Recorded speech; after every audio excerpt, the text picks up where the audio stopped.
Hey, welcome back to the channel. Have you seen this cool airplane behind me? I couldn't be happier with how this is turning out. It's great to get to this point and see this kind of progress and everything coming together. So I went to Aircraft Spruce yesterday and picked up what I needed. I needed this aluminum bracket.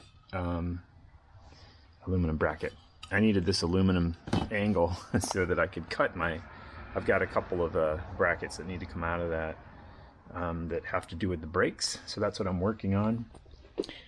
This is the equalizer, and we have 16th inch cable, and I've got my swages here. And so first we're going to make the equalizer and get it connected to the handle. And kind of how that works is the handle gets a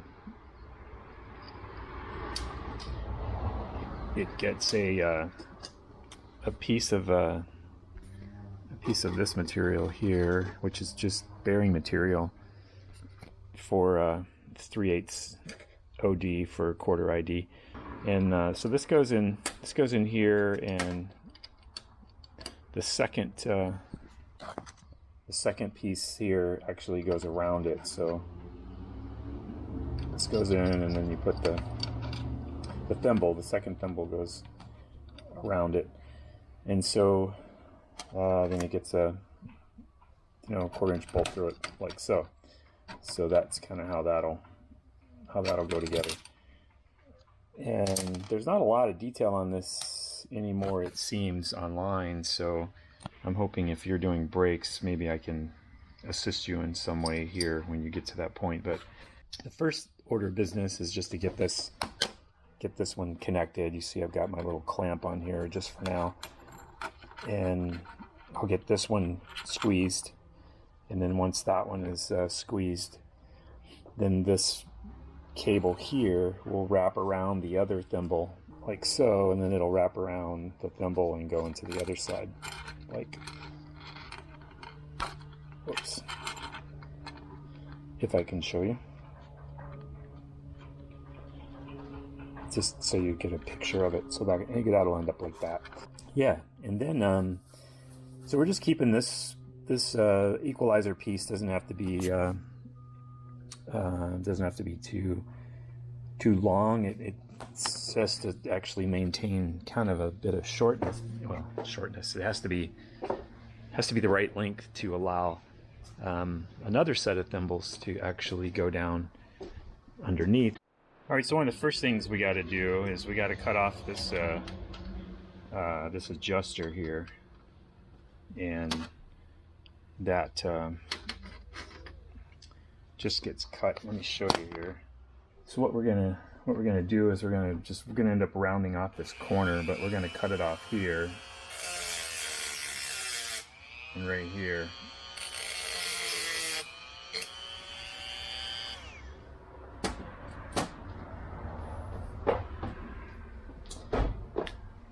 And so we'll actually just be taking this like this, rounding off that corner right there. So we'll get that off of there.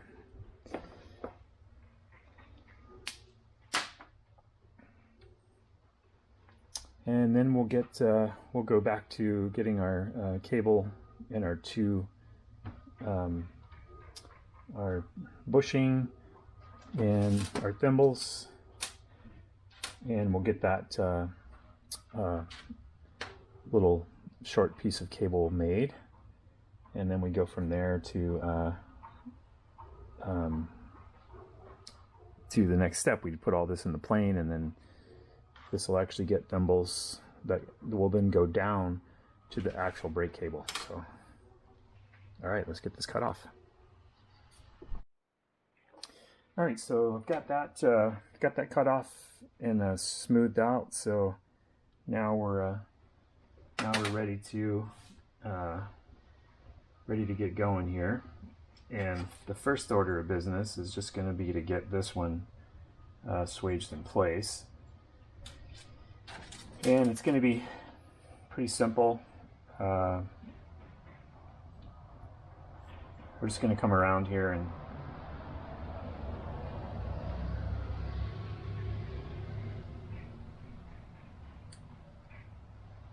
get this where it needs to be, and we're going to leave just a tiny bit because we're going to actually put some heat shrink over that, so we'll just leave about maybe a 1/2 inch or 3/8 of an inch sticking out. And this is kind of the challenging part by yourself, but I've got my tool here. But if I use the bench, you can usually have pretty good luck with this, so I just get it against my leg down here. I don't know if you can see that or not, but I've got it down there. And then I can get my piece in here, the 16th, and we'll get about, see where we're about centered up. And we're going to squeeze it right there.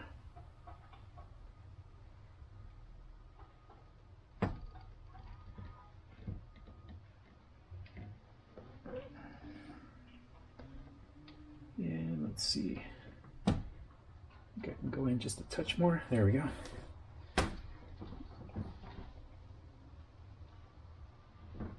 Now I actually have to use my leg until we get it started, where the cable's not slipping in my fingers anymore. And we just pinch her up.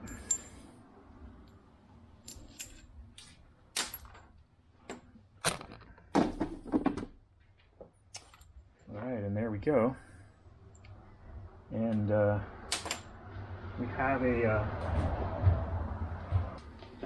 and then once you get that done, you always want to give that a little test with your go no-go gauge. So for 16th, we got to fit in here, and of course we do.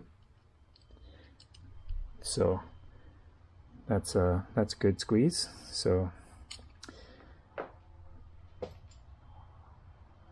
all right, so I got my heat shrink tubing there, and kind of shrunk down.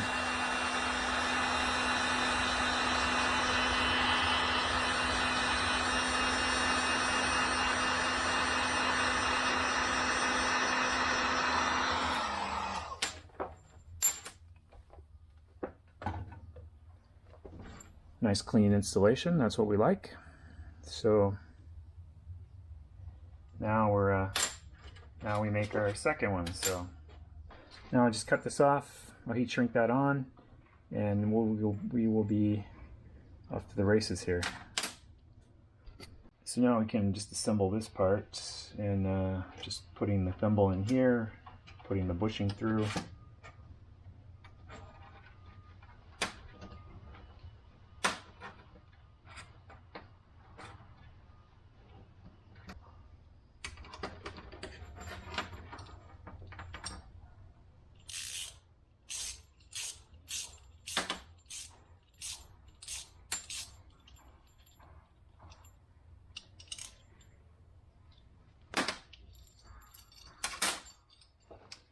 And that's our assembly. Now I'll get it back in the plane. All right, so the next step is to get the cables out of the, to come out of the bottom of the fuselage. Now I made my own cable stops here. I just took a kind of a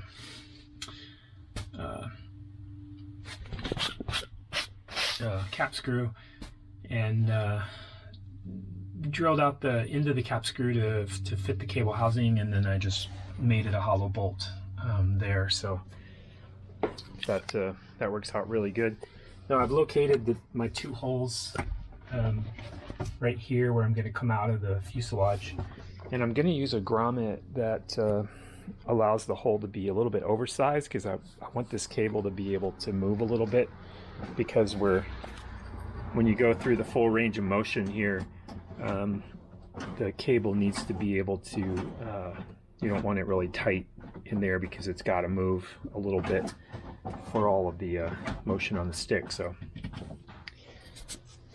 I'm going to go underneath, use my stepper bit, get this drilled out, get the grommets in, and then we'll be able to move on to the next step, which is actually going to be getting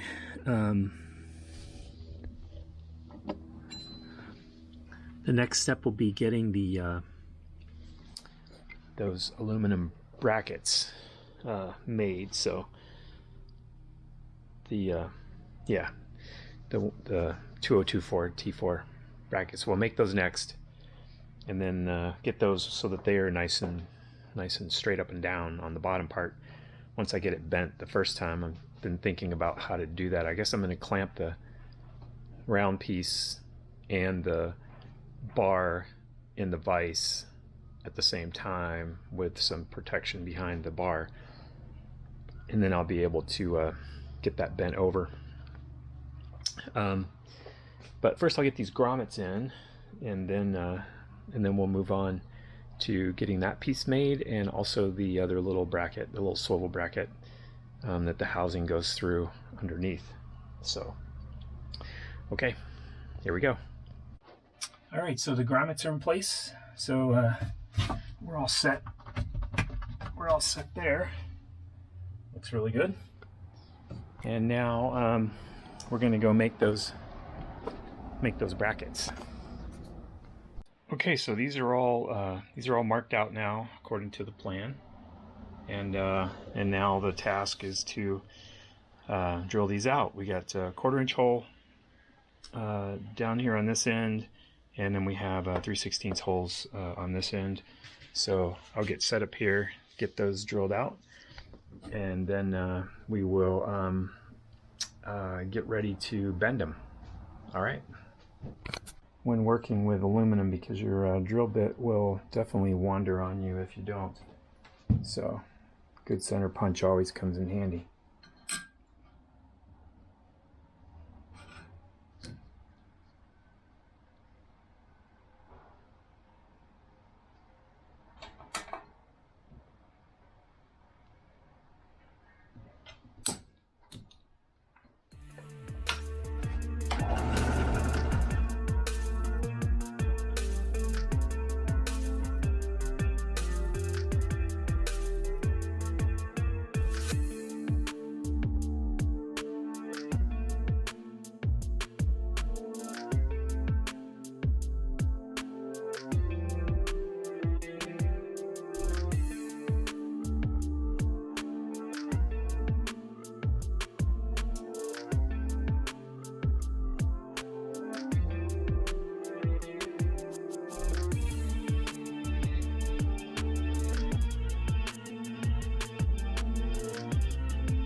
Get a little little sanding in the corners, round the tips off, and those will be done. And then we'll make the angle, the pieces out of the angle bracket.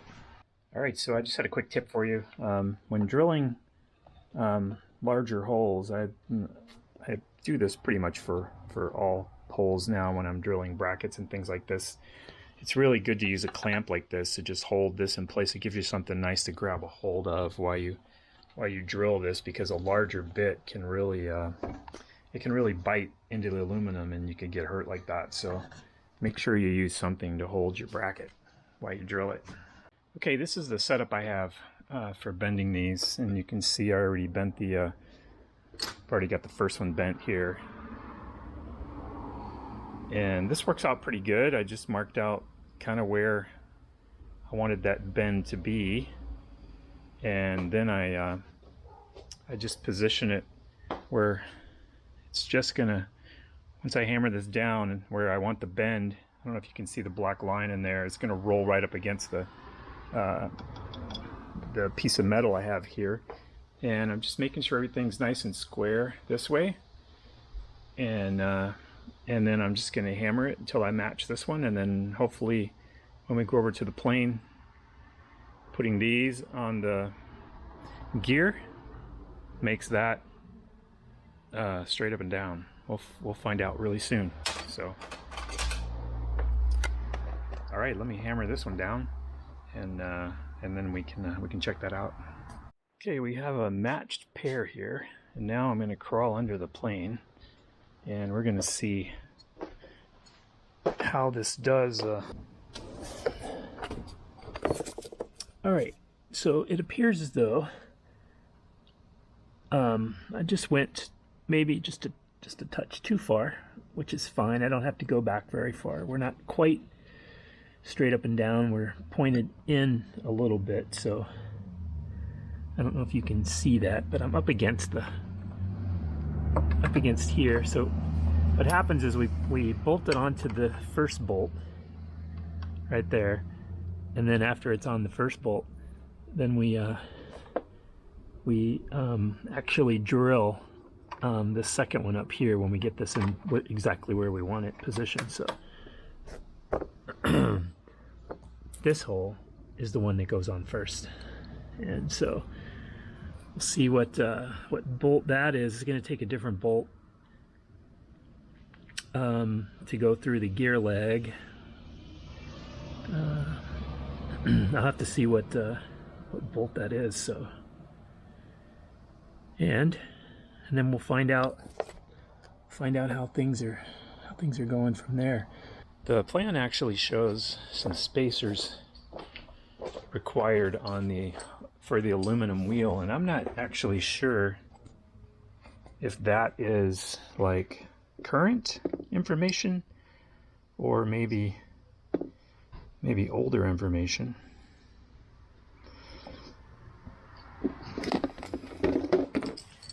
You can see right here, if you can see my phone okay. I know it's kind of hard with the phone, it's got a white screen on it, but what we're looking at is right here. It says there's a 5/8 inch spacer required for the parts used with aluminum wheels only. So that's one of them. That's the part that's required, this 5/8 OD spacer for the aluminum wheels. So 5/8 OD, 5/16 bolt, 5/16 by 3. I'm not sure my bolts actually would accommodate that, but I think what I'm going to do is I'm just going to I'm going to kind of assemble this lower band part here, and just going to go check and see how the band aligns with the brake drum, and we'll see how that's going to work out. If it's true that the wheel's got to come out, or the brake drum's got to go in and the wheel won't move, then I'll have to make some spacers to go in there. But let me just assemble this lower section, and then we'll see how that goes. I got to make some 3/8 OD, 1.25 inch, and then an AN 4-16 bolt. So, all right, let me check that out.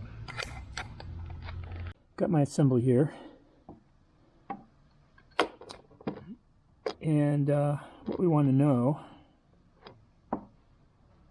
is once this is on, how are we going to do with the band coming around? So looks like this goes on the rear.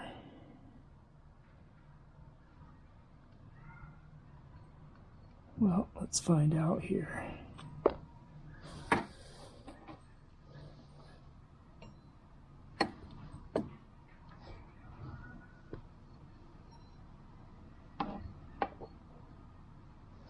I've got it toward the front.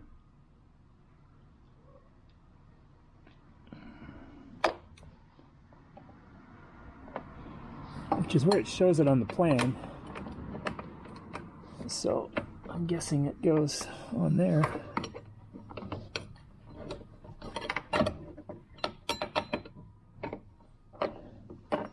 So the band's going to go around like so. And this is going to be mounted to the face here.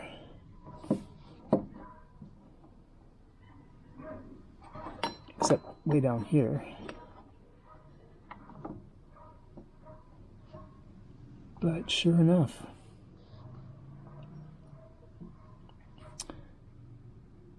that brake is out too far. I mean, it's in too far, so that brake's got to come out. And I just want to double check my drawing because in my mind I had that as the fixed one was in the rear, but I have a feeling that it has to be in the front because we're pulling against that one actually. So let's just take a look here. Yeah, sure enough, it's in the front. So not even an issue. That's crazy. There you go. You can see it's in the front there. But the drawing is correct. I'm going to need some aluminum spacers. I can just machine these that are 5/8 of an inch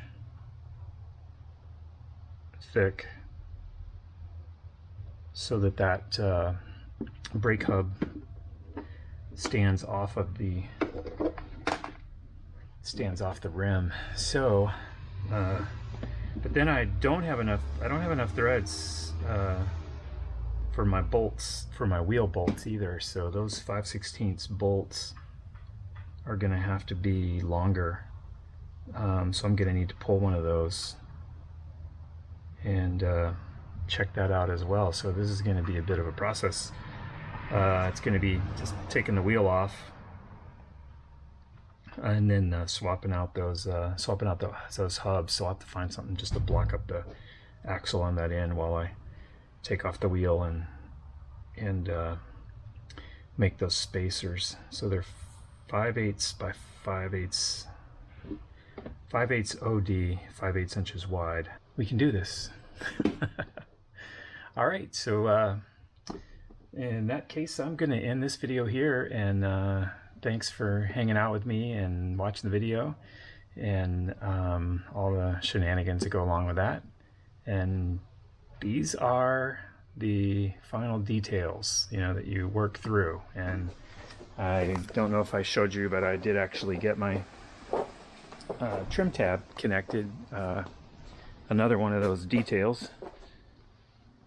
And so that's right there, my trim mechanism.